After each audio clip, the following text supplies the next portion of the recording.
ಒಂದು ಕಲ್ಲಿನಲ್ಲಿ ಸಹಿತ ಶಿವ ಇದ್ದಾನೆ. ಮತ್ತು ಆ ಶರಣರು ಮೆಟ್ಟಿದಂತ ಪುಣ್ಯ ನೆಲ ಇದು. ಯಾಕಂದ್ರೆ ಒಂದು ಕಡೆ ಸಂಗಮ ಸ್ಥಳ ನೋಡ್ರಿ, ಅಲ್ಲಿ ಕೂಡಲ ಸಂಗಮ, ಚಂದ್ರಲಾಂಬ ಪರಮೇಶ್ವರಿ ಆ ತಾಯಿ ಶಕ್ತಿಪೀಠ. ಹೇಗ ಮಾರಿಕಾಂಬ ನಾವು ಏನಂತೀವಿ, ಶಿರ್ಸಂಗಿ ಮಾರಿಕಾಂಬ ಅಂತ ಕರಿತೀವಿ. ಅನ್ನಪೂರ್ಣೇಶ್ವರ ಏನು ಬಲಿಜಿಸ್ತಾನದಿಂದ ಪಾಕಿಸ್ತಾನದ ಅಲ್ಲಿಂದ ತಾಯಿ ಇಲ್ಲಿ ಬಂದ ನೆಲೆ ನದಿ, ಆ ಕಡೆ ತಾಯಿ, ಈ ಕಡೆ ಬೆಂಕಿ ತಾತ.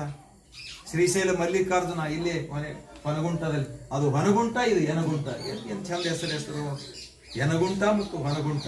ಈ ಹೆಸರುಗಳು ಈ ಹಿನ್ನೆಲೆ ನಮಗೆ ಸಿಗ್ತಾವ ಶಾಸನಗಳ ಆಧಾರದ ಮೇಲೆ. ಅಲ್ಲಿಯೂ ಸಹಿತ ಉಲ್ಲೇಖ ಬರ್ತದೆ ಯನಗುಂಟ, ಹೊನಗುಂಟ ಅಂತೇಳಿ. ಈ ಪವಿತ್ರ ಸ್ಥಳಗಳು ಬಂಗಾರವನ್ನ, ಅಂದ್ರೆ ಶರಣರ ನೆಲೆವಿಡು ಬಂಗಾರದ ನೆಲೆ. ಇದು ಎಲ್ಲ ಹೊನ್ನು ಮಣ್ಣು, ಹೆಂಗ್ ಮಣ್ಣಿನಲ್ಲಿ ಆ ಶರಣರು ನಡೆದಾಡದಂತ ಮಣ್ಣು ಬಂಗಾರಕ್ಕಿಂತಲೂ ಶ್ರೇಷ್ಠವಾದಂತ ಪವಿತ್ರ ಸ್ಥಳ. ನಾವು ಬೆಂಕಿ ತಾತನ ದರ್ಶನ ನೋಡಿ, ಆ ದರ್ಶನ ಪಡೆದು ನಮ್ಮೆಲ್ಲ ಸ್ನೇಹಿತರ ಜೊತೆಗೂಡಿ ಒಂದೊಂದು ಹಳ್ಳಿ ಒಳಗೆ ಹೋಗ್ತೇವೆ ನಾವು. ಇವತ್ತು ಗಣೇಶ ಚತುರ್ಥಿ, ನಾವೆಲ್ಲ